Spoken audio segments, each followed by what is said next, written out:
Hello and welcome to Amberger's Smackdown. I'm your host, J. Christoph Amberger, and we're here to talk politics.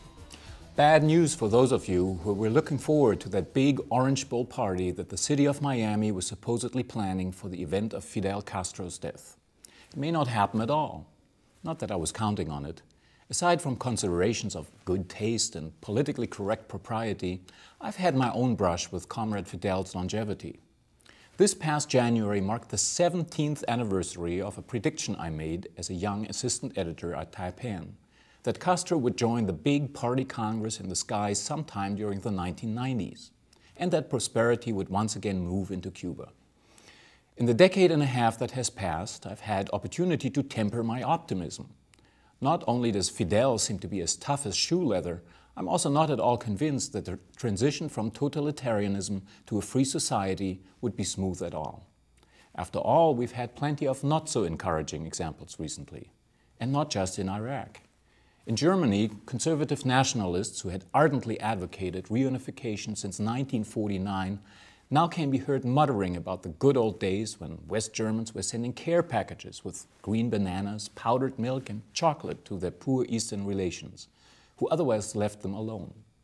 East Germans engage in Eastalgia, an irrational longing for the time when the price of a static and modestly comfortable socialist life was the occasional neighbor or relative who had disappeared in the company of men wearing leather jackets at 4 o'clock in the morning.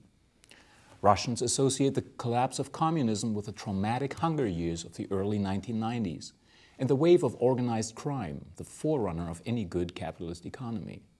Many of them still aren't convinced that they're any better off now. We'll see exactly how many when President Putin's term in office is over. Will the 11.4 million Cubans on the island be better prepared? I doubt it.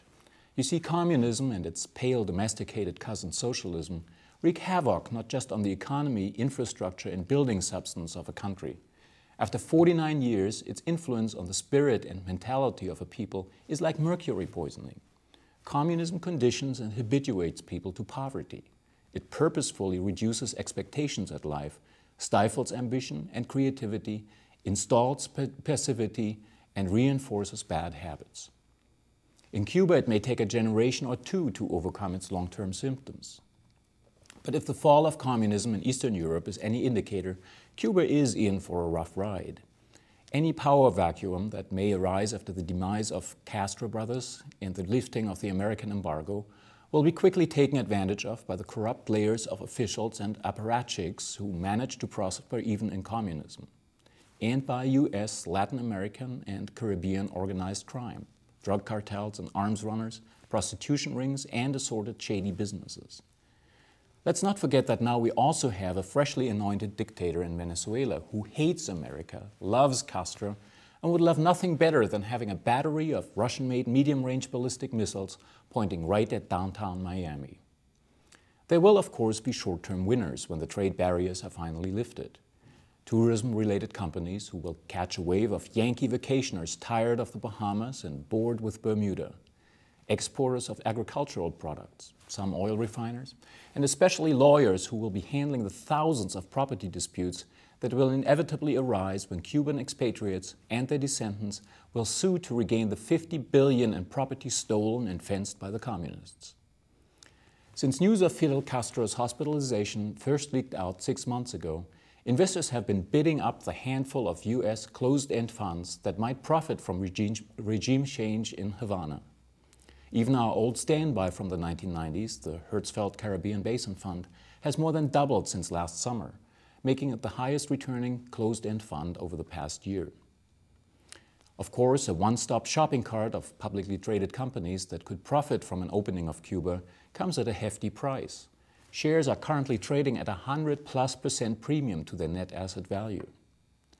In the upcoming issue of Taipan, I'll be providing 2 speculative plays on the possibility of a lifting of the Cuban embargo that are much better buys. Unlike the Orange Bowl wake, they don't even require the grizzled patriarch of the revolution to cash in his chips.